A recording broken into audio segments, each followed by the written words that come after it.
E para sabermos mais sobre a eleição no Equador, estamos com a Terra Budini, que é professora de Relações Internacionais da PUC. Terra, muito boa noite, seja bem-vinda aqui ao seu jornal. Boa noite, obrigada pelo convite. E como é que você está avaliando essas eleições aí nesse momento lá no Equador, né? Será que está um equilíbrio razoável entre essas duas forças antagônicas? Eu acho que sim. Bom, primeiro acho que destacar que nesse momento, nessa conjuntura atual da América Latina, a eleição no Equador é bastante importante, né? Seja qual for o resultado, ela vai servir aí como um ponto importante nas narrativas dos campos políticos, né? Então, mas eu acredito que sim, né? Pelo menos desde o primeiro turno a situação tem se desenvolvido de forma estável, né? Acho que dentro do esperado ali, em torno desses dois projetos políticos, né? E você, como uma pesquisadora, uma estudiosa, você sente que a população está dividida entre esse antagonismo lá no Equador? Com certeza, né? Acho que mais uma vez, como a gente também tem visto em outras eleições na América Latina, depois desse, como segmento de um ciclo importante de governos progressistas, enfim, que começaram na região no início dos anos 2000, né, todas as eleições que têm se desenvolvido nos últimos anos estão sendo marcadas por uma ampla polarização da sociedade. Não é diferente no Equador, né?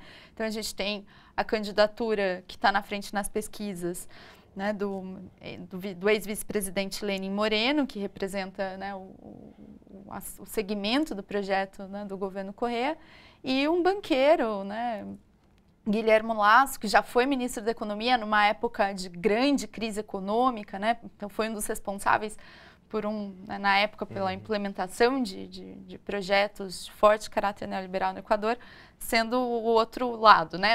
Enfim, juntando aí esse setor de oposição.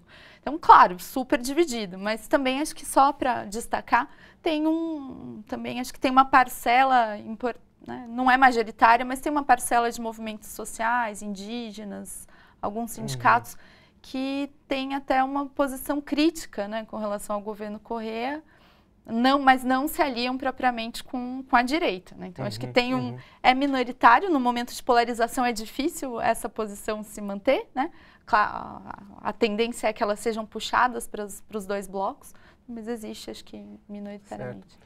E assim, fazendo uma visão um pouco mais ampla, todo o cenário aqui da América Latina, você acha que a direita tem avançado politicamente? As políticas de direita, elas estão ganhando força? Bom, tem avançado, né? Acho que ainda, não sei se a gente já pode falar de forma tão categórica, né, num fim do ciclo progressista, como muitos analistas de direita gostam de construir, celebrando o fim desse ciclo. Mas eu acho que, sem dúvida, esse ciclo tem mostrado dificuldades, né? Então, tanto pelo próprio cenário de impacto da crise econômica na América Latina, que veio um pouco mais tarde, mas veio, né? E com isso, enfim, ajudou aí no desgaste de uma série de governos. Mas é fato que a gente tem tido, né, acho que elementos que apontam para uma dificuldade, sim, nesse ciclo, né?